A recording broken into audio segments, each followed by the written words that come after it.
আমার এই পায়ের নিচে তোমার বেহেশত। যেই স্বামীর পায়ের নিচে স্ত্রীর বেহেশত, সেই স্বামী এইভাবে স্ত্রীর অকারণে বকাবকি করে না। অবাধ্য স্ত্রীর শুধু বকাবকি কেন, বাধ্য করার বিধান আছে। আমি কিন্তু এখনো সেটা করি নাই, তোমার গায়ে হাত তুলি নাই, কারণ আমি তোমাকে ভালোবাসি। আমার এই ভালোবাসার একটা মূল্য আছে। আমি শুধু একটা কথা জানতে চাই, এই লোকটার সঙ্গে তোমার কিসের সম্পর্ক, কতদিনের সম্পর্ক? জনাব, এখন আপনার জন্য কিছু ঔষধ আনা প্রয়োজন। কেন? একটু আগে টাকা নিয়ে ওষুধ আনতে গেছে তো। আনতে গেছে?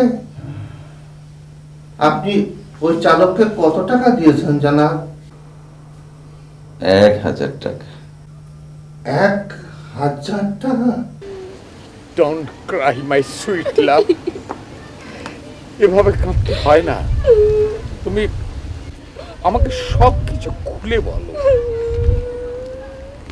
সুরঞ্জন আপা, সুরঞ্জন আপা, সুরঞ্জন আপা, আমাদের স্যার আপনাকে বলায় আপনি আমাদের সাথে আসেন। কে কাকে বলায়? আপনি দম মারে খাড়া আছেন কেন? কে কারে বলা একটু বলেন না। আপনি তো বলছেন আপনার বলাই আমার বলা। আপনারে না আঙ্কেল, না না ভাইয়া, আমাদের স্যার আছে না, আমাদের স্যার সুরঞ্জন আপাকে বলায়। ওগো, কি বলছে এই নালায়েক? হ্যাঁ? এই সমস্ত কথা আমাকে এই কান দিয়ে শুনতে হবে?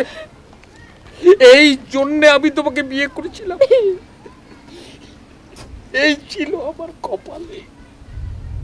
সুরঞ্জন আপা, আপনি ভাইয়ের কথায় কান দিয়েন না। সুরঞ্জন আপা, আপনি আমাদের সাথে চলেন, স্যার আপনাকে বলায়। ওই শয়তানের বাচ্চা শয়তান, হারামি চাও হারামি, তো সর সর এখান থেকে। আপনি এরকম অভদ্র অশালীন কথা বলছেন কেন? একটা লোক আপনার কথা মতো আপনার স্বামীকে মরণের হাত থেকে রক্ষা করতে গিয়ে আত্মরা হয়ে গেছে। কোথায় তার সেবায় আপনি বাকি জীবন উৎসর্গ করে দেবেন তা না? আপনি এমনতর কেন সুরঞ্জনা আপা? এই যে সাহেব, আপনি বলছিলেন যে বিপদ থেকে উদ্ধার করলে 10 গুণ টাকা দিবেন। দেন, আপনার কথা অনুযায়ী আমার পাওনা টাকা দেন। আমি এইসব নাফরমানদের লোকদের সাথে একদম থাকতে চাই না। আমি আসি। নাফরমানির শব্দটা আরবি, এর শুদ্ধ বাংলা হচ্ছে অকৃতজ্ঞ। এই বেটা, যেমন ফোটে এখান থেকে, এক পয়সাও দেবো না। যাও। আপনি আবার যখন কোনো ক্যারাকলে পড়বেন, তখন আপনার থেকে 100 গুণ টাকা আদায় করব, তারপর এক ধাক্কা দিয়ে 1000 ফুট নিচে ফালাই দিব। মনে রাখেন। এই যে সুরঞ্জন আপা, আমার সহজ সরল স্যারকে অনুনয় বিনয় করে আপনি আপনার স্বামীকে উদ্ধার করতে বলেন, সেই স্যার উদ্ধার করে এখন বিছনায় শুয়ে আছে। অথচ আপনি তারে একটা বার দেখতে গেলেন না।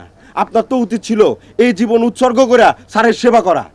ও, আপনারা পার পেয়ে গেছেন তো, এখন অকৃতজ্ঞের মতো আপনারা তারা দেখতেছেন না। একটা কথা মনে রাখেন, হাসরের দিনে আল্লাহ আপনাকে ক্ষমা করবে না। এই আসেন, আসেন আপনি।